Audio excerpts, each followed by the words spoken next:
Hello, friends, and welcome to another edition of The TV is Our Real Mom podcast. I'm your host, Dave, and as always, I'm joined by my co-host, my sister, Katie. Katie, what's happening? Still trudging along through this Trudging along. swampy darkness of Big Brother 19. Yeah, it's just getting gloomier and glummer. What's the word I'm looking for? Gl Glum? Is Gloomy, glum a word? glum, yeah. Getting more and more glum. Yeah, Yeah, well, I think that's the word. It's a slog, Dave. It's not yeah. great. It's weird how I've watched seasons of Big Brother, and every year as I'm watching it, I'm thinking, is this the worst it's ever been? Like, that's a legitimate thought that always crosses my mind, and I makes me think that it's not that good anymore. I mean, is that fair to say? I don't know. Right. As you know, I haven't really watched much Big Right. Brother. You did watch the double eviction though, didn't you? I did. Was that That was only Sunday? a week. It wasn't even a week ago. It seems like it was a million years ago. Was that Thursday? Yeah. Yeah, that was Thursday. Yeah, I did watch that one. So yeah, that I think that makes 3 full episodes now I've watched this season, which is pretty good. I think that's, getting up to about the same as the record for any previous season. Okay. But point being that every summer I hear you Bitch. bitch about Big Brother and how like it's so terrible and like you're like, please don't let me watch next year. Like And then I watched. I'm not watching this year. Like I can't do it because you're always like you always get your hopes up because you think it's Yeah. gonna be fun. Because you're a big Survivor fan. I think that Hmm. that's what it comes down to. You enjoy a strong game of Survivor where someone plays smart and there's twists and turns, but Big People Brother flip. always lets you down. It really, really does. And I don't know if it's because um it's a week. Like it takes a week to get a person out. Sometimes 2 weeks. This season it took 4 weeks to get two people, Jess and Cody, out of the house. It took a ridiculous amount of time. And it's just like if things were moving faster and there was less time to be like, okay, this is the order, this is how it's going to be, I feel like maybe it'd be a little bit less predictable. But Yeah, I don't know, man. It sounds like the diehard fans of the show are even like really disappointed with the mm, quality of gameplay this season and thus, hence the quality of the season itself. And it really sounds to me, and I don't know much about Big Brother, but it sounds to me like they need to change something big time, like because this is mhm. like it's so bad. Well, they Unless need to not bring vets back. They need to stop. Bring all vets or bring no vets. Just stop with that. right, because well, especially if excuse me, especially if Paul does win this season. Um, I it's feel just like like more evidence to that. Yeah. the fandom has like all the other players are so bad that the fandom has now turned around and is wanting Paul to win. Like that's how bad. There's no one else to cheer for. I mean, there's Kevin, but I don't know that he's aware that he's a target, and I don't know what he could do about it if he knew. So like other than that, like we so badly don't want to see any of these other idiots win that they're back to rooting for Paul. I feel like that's the way the tide is turning. Right. And how good is Kevin as a game player as well? Like, I is think he's he got good instincts. He was one of the first people questioning Paul, but like now it's like a sin to say that, to think that. So like who's he going to go to? Because Paul right now has three couples. He has Matt and Raven, he has Alex and Jason, he has Josh and Christmas. And he has convinced each of those couples that he is their number three. He is with them and only them. But he's promised the same thing to every one of those couples.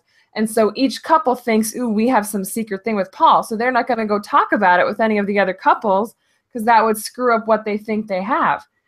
When in reality, probably only one of those couples, if not one person from different couples, has an arrangement that Paul intends to keep. You know what I mean? Like, so they're not comparing notes with each other, and that's the most frustrating thing. Like, they're not gaming because they know if they say anything, the other person they're talking to is going to run it right back to Paul. I know, it's crazy to me. I just don't understand how that's possible that none of these people are comparing notes, as you say, like I know how? it's shameful. It really is shameful. And when someone like Kevin says anything like, "Ooh, maybe we should get Matt out and not Mark out," then the house like just he's shady, he's a weirdo, he's a creep, he knows Derek. Like they just put all this shit on him. It's like they're just building. They're experts at building mountains out of molehills. Maybe it's for their own entertainment because there's nothing to do in there. Maybe it's because they are just weird, not great people who like to gang up on other people, but it's not entertainment. Right. So does Mark know Derek? No, I'm talking about Kevin. So Oh, does Kevin know Derek? Kevin came in the house for that, or no, Derek came in the house for that stupid clip show they did the other day.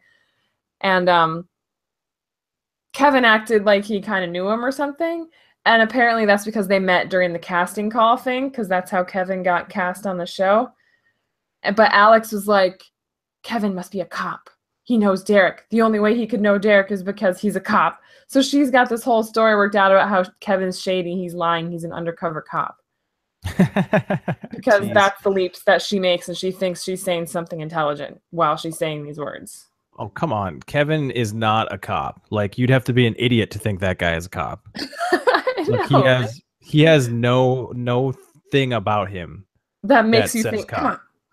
I know, right? Like, other than if you automatically associate like New England accents with cops, which is like that, then you must be just a Survivor fan. Like, Survivor's the only show you watch, because I feel like you get a lot of New England cops or something. But I feel like there's no chance Alex has watched Survivor, because if she had, she'd have some inkling of strategy, and she has none. Right. So she really isn't doing any of the things she's doing as strategy, like to win, or is it just bad strategy? She discusses strategy with Jason, but she berates him while she does it. And she doesn't she doesn't ask for Jason's input. She says, if Jason says something contrary to what Alex thinks, she goes, "No, Jason, you're stupid. You're an idiot. This is the way it is." And it's like, why is he? I don't know why he listens to her. And then she just takes her orders from Paul, and she just regurgitates what he tells her. Right. Okay. And so Jason voices like difference of opinion with maybe something Paul thinks they should do, and then Alex calls him an idiot because he doesn't think the same thing as Paul. It doesn't make any sense, because if obviously the vet is going to be telling you what he wants you to do because he's been here before, whereas Jason is naive and innocent in this game and maybe is having raw, interesting thoughts, but you're shutting them down because you're a not very nice person. Right on. So can you catch me up on the latest? Because I believe, I did watch Thursday night's episode with the double eviction. I saw Elena get evicted, and who else was it? Was that Cody? Cody and Elena? Cody and Elena, yep. So the obvious people went home, and I haven't been listening to too many podcasts since then, so I'm a little behind on what's happening. Oh, okay. Well, Christmas won HOH, or Paul threw it to her very obviously. And she said she was going to make a big move. So she nominated Matt and Jason with the intention of backdooring Mark. So it wasn't a big move at all. So they played the veto. Mark did get to play, but he did not win the veto. So Jason won the veto, pulled himself off the block. And even though he tried to get Christmas to put Alex up, she did not listen, and she put Mark up. So Mark's probably going home. Wow, Jason tried to get Alex on the block? No, I'm sorry, Mark did. Mark tried to get Alex up in place of Jason when he used the veto. I was going to say, yeah, that didn't make sense based on what you were saying before. No. Even though he's like a abused girlfriend. Like, he always goes back to her, even though he's better off without her. Right. Probably just doesn't know where else to go, I guess. I thought him and Kevin were like... He should go to Kevin. Yeah. I don't know. Huh. Okay, so we got Mark got put up on the block with Matt. He's up there with Matt right now, yeah. It's just him and Matt? There's no third? There's no third nominees anymore. They do have a new twist called the Tree of Temptation, which is They won't let go of this temptation thing. So there's this tree in like the front part of the house, and before nominations, like it glows red. Okay. And while it's glowing red, that's the only time you have this opportunity, but you get the chance to pick an apple. And it has like either a power or a curse inside of it. And if you take the apple, you have to use it, and you have to tell everybody that you have it. And so if it's like, there's one that says you can cancel 2 eviction votes. So that's a pretty big deal when you're talking about how only like 6 people are voting. Mm-hmm. One of them is like save a friend, and unfortunately, that's what Mark got because he pulled the apple. So he can't save himself. He has to save a friend. So he just gave it to Paul because he was like, obviously, I don't want to give it to anyone else because that might raise a red flag with Paul. So he just gave it to Paul. Oh my God! Like, how locked up does Paul have this game? I know, as if it's like not he even has like easy the enough. next guy going out, like giving him stuff on the way out the door. Yeah, it's like ridiculous. It's ridiculous. And jeez, talk about a boring ass season, man. It's really boring because and Matt was talking earlier today about how, and he was talking about this privately to Raven. He was like, we need to make sure Paul doesn't get nominated. And I'm like, why don't you try to make sure you don't get nominated? Because you're not doing a very good job of that. He's been nominated the last 3 weeks. I know I can't believe he's not like getting concerned about being the pawn every time. Like, especially in this season when the pawn has just been the backup. 1 week's pawn is the next week's target, and he doesn't seem to do that math because he can't do math because he's a moron. Well, that's exactly the intention, right? Is that, once Mark's gone, it's going to be Matt next, right? I mean, that's what they want. Not anymore. I suppose it's Kevin now. I think the target has shifted to Jason. Because he's like so likable and stuff, has a good chance to win. It also came out when he got his HOH basket for winning the double eviction HOH that his wife is having another baby. So he's like got the likability thing. He's good at competitions. He won the veto. He won the HOH. So I think that Paul wants to split them up. But Paul wants to keep Alex around, whereas Christmas and Josh are starting to want Alex out. And Matt and Raven want Alex or Jason out. So Kevin, I don't think he's not the tippy top of anybody's list right now, but he's like a backup. So if something goes wrong. This is where things finally get a little tricky for Paul, because you've had these pairs just content to vote together and not question anything. But then as soon as each pair gets their own ideas on who should go out next, that's when it's going to become difficult for him to manage those things. The only good news there is that he is not an option for any of them. So none of them are going to pick Todd because they all think he's their secret weapon. Right. It's just like he sort of has a little less control over like which person exactly is going out next. Like he might lose Alex, if he can't bring him in, So, but I honestly think he'll be able to rein him in anyways. Like he'll get whoever he wants out. They'll be going out. So he's going to be able to get these couples to take out each other. He doesn't even have to win HOH because they'll aim their sights on each other. Right. So with Jason going out after Mark, that's a big if. Like anything could happen. Like Jason could win HOH. Alex could win HOH. Kevin could win HOH. Do you think Alex don't win HOH? Do you think Alex winning HOH would stop Jason from going out? Yeah, that's her BFF. Oh yeah, she gets to do nominations. Yeah. Right. She's not going to send him out, but I could see her like maybe thinking about it. Just if Paul says it, she'll be like,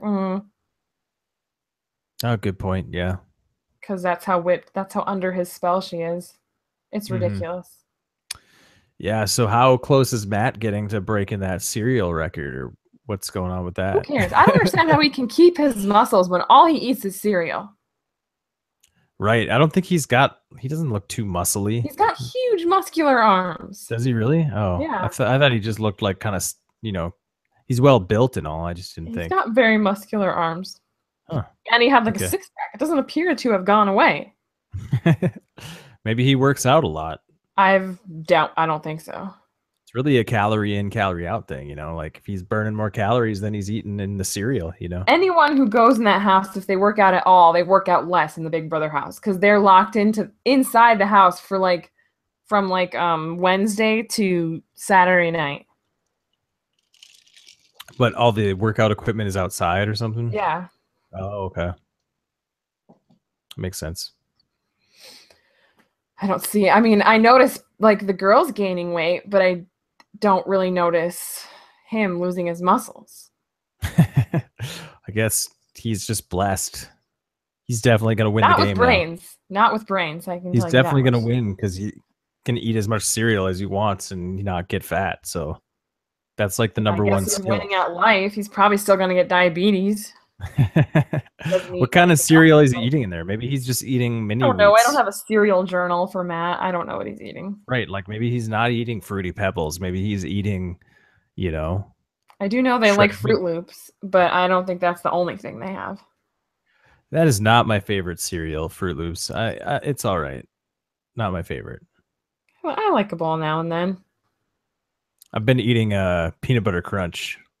I love peanut butter crunch. That's some good stuff.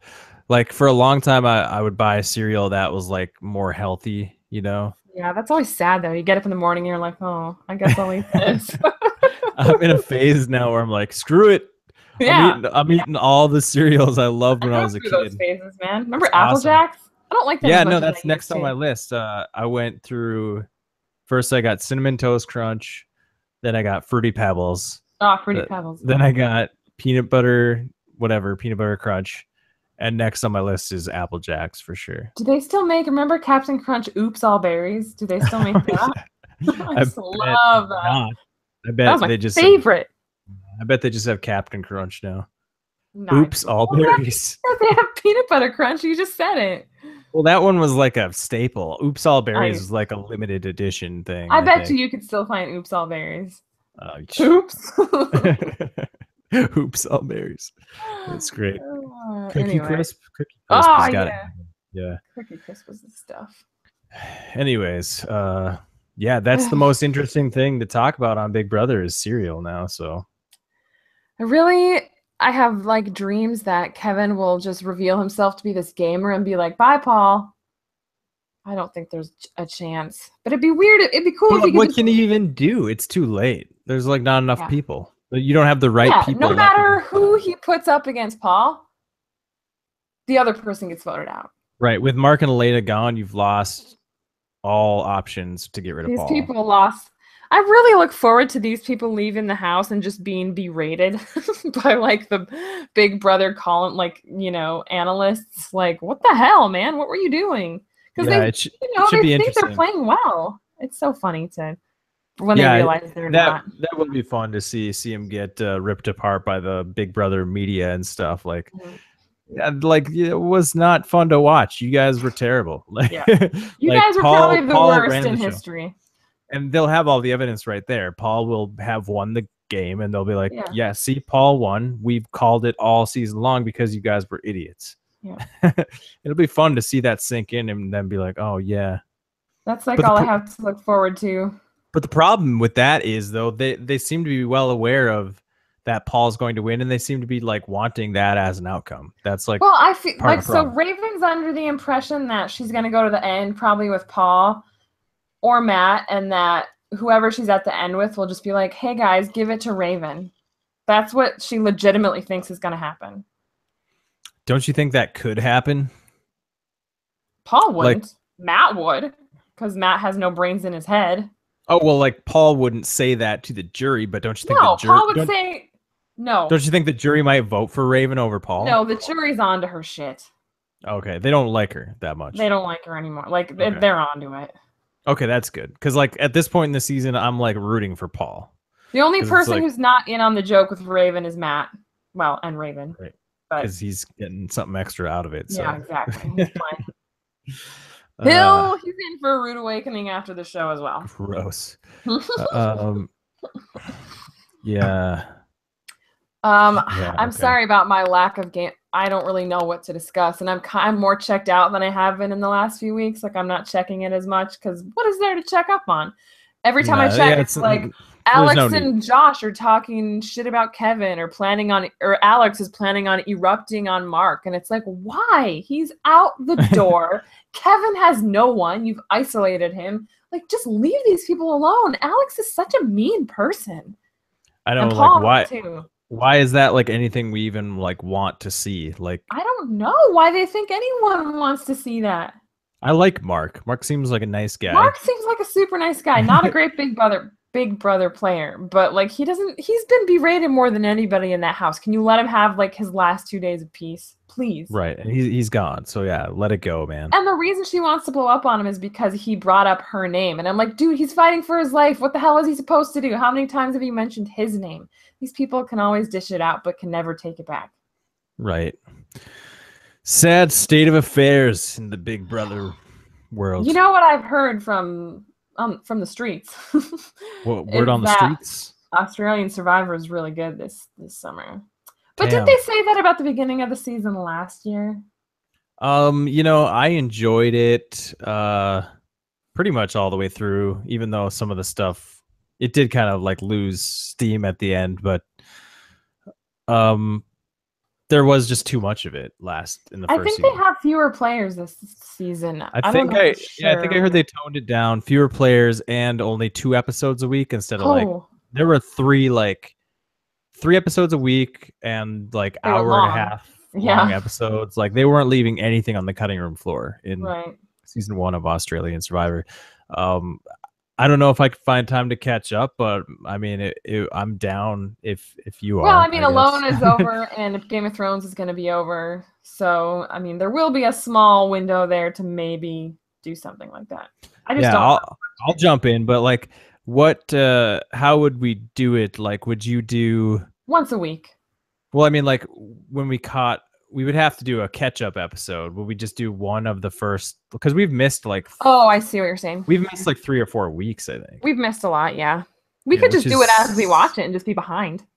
That's what. I guess that's what I'm asking. Yeah, do we do one per week for the ones we've missed, or do we do one big catch-up episode, or we can discuss. I guess I don't know for sure what the best. These are the things we need to figure out, but yeah, it'd be a lot more exciting than Big Brother. That's for damn sure. Doesn't take much, I'm afraid. Right. But yeah, we'll continue to check in and share our thoughts on the season, but I don't know how much more we're gonna have to say about it about Big Brother. Yeah, I mean, I don't know if we need to do one every week, but if something crazy happens, which I don't think is possible, but basically this could be our last Big Brother podcast, and we're basically saying congratulations, Paul, on a strong. That's kind of what everybody's saying, but I mean, it is. Yeah. There's still 8 people after Marcus voted out. There's still only 8 people, but at the same time, there's like 4 weeks. That's it. So they're gonna have to start like getting rid of. There'll probably be another double eviction, and I don't know. There will be something. Yeah, whoever plans the pacing of these shows is like special in the head. Pretty bad stuff. Yeah. Yeah, it's like come on, you throw in too many of these twists, like you end up screwing yourself in production. It's like screwing yourself out of good storylines and stuff. Mm-hmm. Sometimes you can take it too far, I feel like. Yeah. With the twists. Agree. Anyways. Any final thoughts you want to share on so you don't think Raven's gonna win at the end? I don't think there's a chance in hell that Raven wins. Okay. That was like the only question I had for you tonight. Yeah, she won't win. Because I know my thoughts are that Paul's going to win, and I'm actually like on board with that. Unless there's a way Kevin could win, because like Kevin's my favorite from what I've seen, and he has to pull off a game move, like getting out Paul, then give him the money, because if none of these other fools will do it. Yeah, my ideal outcome is Kevin gets out Paul and wins the game. But if that doesn't happen, I'm all about Paul winning. So yeah, that'd be great. Because as much as I don't really like the guy, I hate like the fakeness, the confessional bullshit he does. Yeah. Like the way he acts in the house, the way he treats people, he's terrible. Yeah. But like I respect dominating gameplay, so I'm all about it. But yeah, any other thoughts from you? No. That's it. Okay. All right. Well, that'll do it for this episode. Thanks for listening. You can follow us on Twitter at TV is our real mom. Be sure to rate, comment, favorite, and subscribe, and we'll see you guys next time. Have a good one. Bye.